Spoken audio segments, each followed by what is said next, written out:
नमस्कार मित्रों, मैं पंडित अखिल शुक्ल। जय महाकाल आयुर्वेद। ये धतूरा देख रहे हैं आप, ये पीला धतूरा है।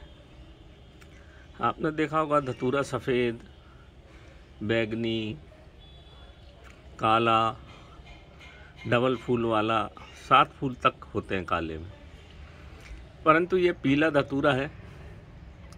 ये विशेष तरह का पीला धतूरा है। एक और होता है इसमें पीला, उसका फूल इतना कॉम्पैक्ट नहीं होता। ये बिल्कुल कॉम्पैक्ट फूल वाला पीला धतूरा है मित्रों।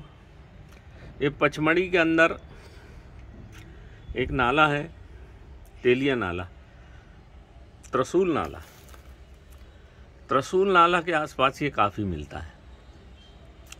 वहाँ जहाँ हम अपनी पारद गुटखाएँ पकाते हैं या शिवलिंग पकाते हैं, वहाँ ये एक बार लग गया तो बीच से फिर फैल गया होगा, इसलिए प्रचुर मात्रा में वहाँ मिलता है।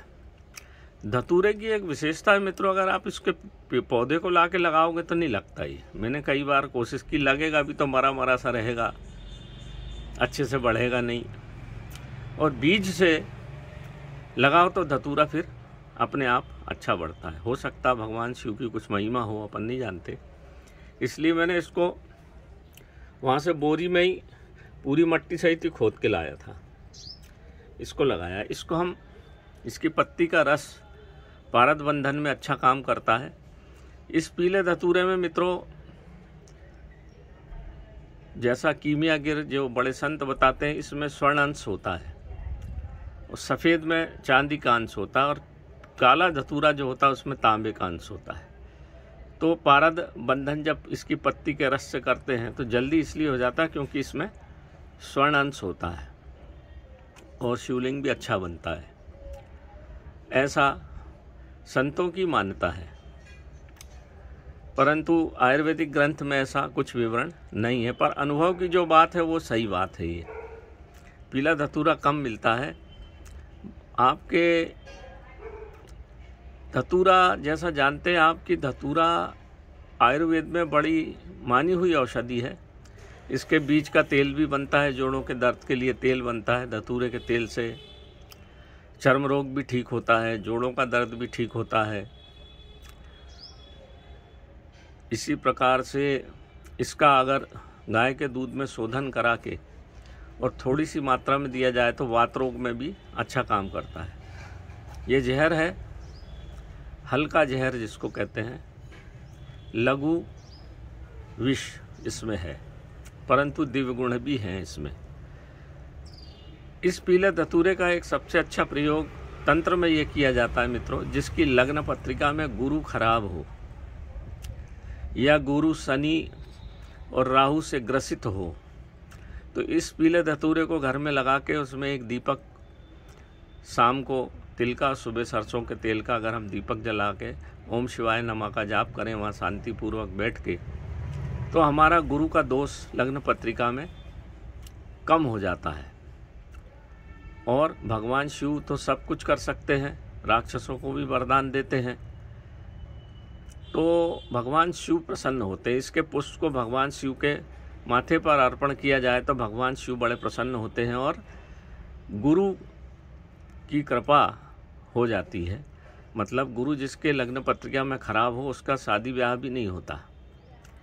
इसकी जड़ का भी प्रयोग है। इसकी जड़ को दिवाली के दिन पूजा पाठ करके अगर निकाला जाए तो जिसकी शादी ब्याह ना हो रही हो या जिसका भाग्य खराब हो, कहीं भी हाथ डाले काम नहीं बनता हो, हमेशा असफलता मिलती हो, ऐसा गुरु के दोष के कारण होता है।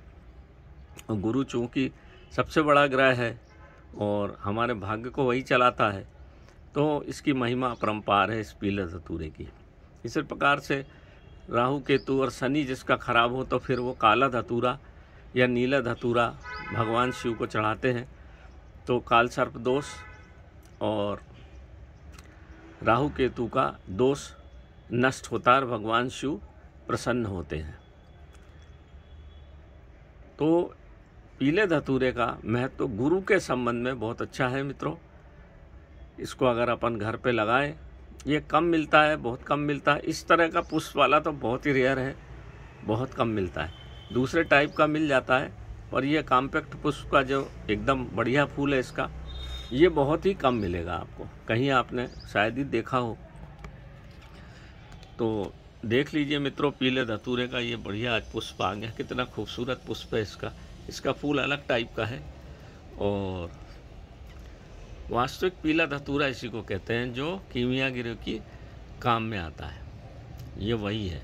एक दूसरा और होता है, वो हल्का सा पीला होता है मगर वो नारंगी कलर का होता है, वो पीला धतूरा नहीं है। पीला धतूरा जो है, वास्तविक पीला धतूरा यही होता है। तो इसी की कृपा से, गुरु की कृपा इसको चढ़ाने से होती है। भगवान शिव पे अगर चढ़ाएं तो खूब खुश होते हैं, शादी ब्याह जल्दी हो जाएगी। और माँ बगलामुखी को भी इसका पुष्प अर्पण करते हैं। अब देवी का समय चल रहा है, दूसरा दिन है, तो माँ बगलामुखी को प्रणाम करते हुए मैं ये कहूँगा कि माँ बगलामुखी की कृपा भी इस पुष्प से होती है। गणेश जी भी इसके पुष्प से बड़े प्रसन्न होते हैं। भगवान शिव तो होते ही होते हैं। इसका पत्ता बहुत बड़ा होता है मित्रों, बाकी धतूरे का पत्ता छोटा होता है, पर ये देखिए इसका पत्ता बहुत बड़ा होता है। इसका पत्ता करीब करीब पपीते के पत्ते के जैसा होता है और कंगूरेदार होता है। कहीं कहीं किसी पुरातन ग्रंथ में ऐसा लिखा भी है कि जिसका पत्ता अरंडी के पत्ते के समान हो, उस तरह का धतूरे को अगर हम पारद बंधन में प्रयोग करें तो बड़ा जल्दी पारा बनता है। ऐसा विवरण कई जगह मिलेगा आपको। वो अरंडी के पत्ते के समान पत्ता वाला यही पीला धतूरा है। दूसरे पीले धतूरे में पत्ता ऐसा नहीं मिलेगा, लंबा मिलेगा वो, परंतु इसका पत्ता बिल्कुल अरंडी के पत्ते के समान होता है, कंगूरेदार। ये वही, क्योंकि कीमियागिर जो पुराने लिख देते थे वो कुछ गोपनीय चीज़ उसमें लिख देते थे। तो आज ये पुष्प बढ़िया फूला है तो मैंने आपको यहाँ दिखा दिया। अभी पिछले माह में गया था पचमढ़ी के तो वहाँ पर से इस पौधे को लेके आया। इसकी डंडी भी आपको पीली ही मिलेगी, हल्की सी पीले कलर के मिलेगी और पुष्प भी है। तो नमस्कार मित्रों, मैं पंडित अखिल शुक्ल, जय महाकाल आयुर्वेद। आज आपको कई लोगों ने मेरे से कहा था कि पीले धतूरे के दर्शन कराइए, तो ये पीले धतूरा देख लें मित्रों, आपको जहाँ कहीं मिल जाए। अब इसमें बीज आएंगे तो मैं भी इसको बढ़ाने की कोशिश करूँगा, क्योंकि ये ठंडी जगह पे ज़्यादा होता है। पचमढ़ी हिल स्टेशन है, ठंडी जगह, हो सकता है प्राकृतिक कुछ ऐसी बातें हों जो वहाँ ये होता हो। भगवान शिव की जगह है, भगवान शिव की जगह में ही सब दिव्य जड़ी बूटियाँ होती हैं, ऐसी आज आयुर्वेद की और तंत्र की मान्यता है। तो नमस्कार मित्रों, मैं पंडित अखिल शुक्ल, जय महाकाल आयुर्वेद।